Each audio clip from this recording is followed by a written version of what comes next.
Okay.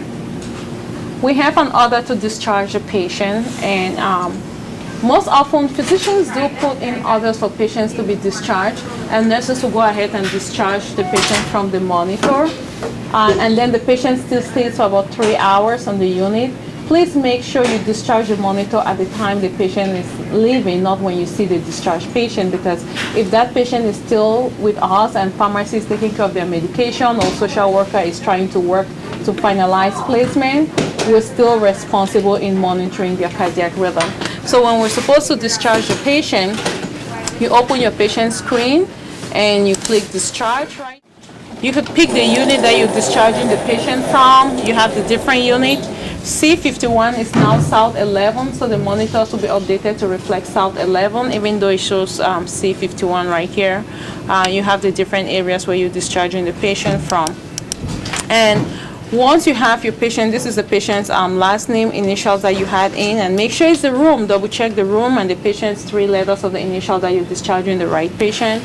And sometimes you could save the data with discharge. Like say, for example, the patient is in a hurry, you got to get the patient home because the ambulance ride is here for the patient, and you have not had time to print your discharge strip. You could save data with discharge, and you can go back into where you had saved with forms, and you could print that patient's information.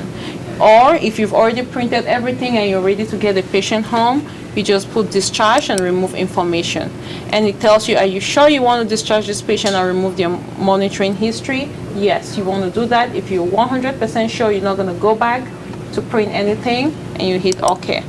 Once you have that OK, the patient information is gone, and discharge and remove data. So the patient is off for the monitor, and you're done. Then you can always go back there and double check. If you double check on that screen, you realize there's no patient information in there.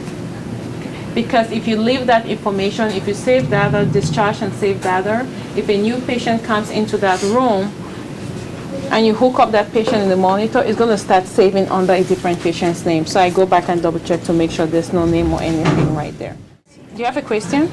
Yeah, I was just wondering about when I transport a patient, what do I do with the monitor? Oh, when you transport a patient, so definitely if the patient is going somewhere that they don't need to be monitored on transportation, then you do discharge for transport. Once you click this, I can actually click on this right now because it's a real patient. But once you click the discharge for transport, it will discharge the patient off the monitor here, but it saves the patient's information. Because if you just disconnect the patient from the leads, your alarm will go on continuously. Then when the patient gets back to the floor, you just go back to that room and you retrieve the information, and it connects with the previous information the patient had. And also, if you have a patient that is being transferred from one unit to the other, for example, if the patient is being just transferred from South A, they're getting sicker and now they're going to ICU.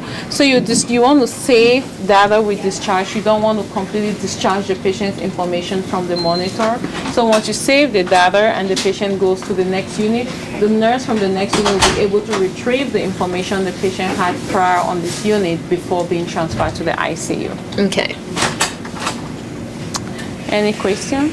Well, how do I retrieve that then if I'm accepting a patient? The nurse on the different unit that the patient has transferred to, you've transferred your patient to say ICU. So what you do now is when you are the ICU nurse, you go on that admission of the patient, you enter the first 3 letters and the patient's information like you did earlier.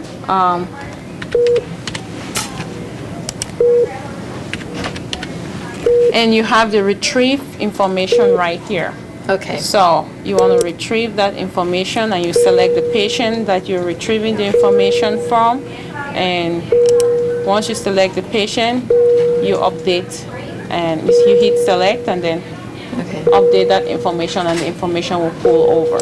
So if they're in the emergency room on a monitor, this is how what I should do when I admit them, retrieve their past information. You want to go in and select the name of the patient and retrieve the information of the patient. And the PACU too?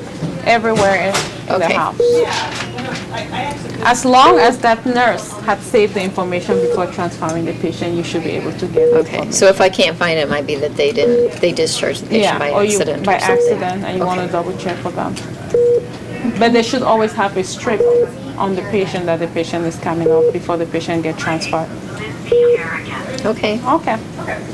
Follow up with your preceptors and your charge nurses, and you have to continuously play with the monitor and get a hands-on feel to get a complete experience.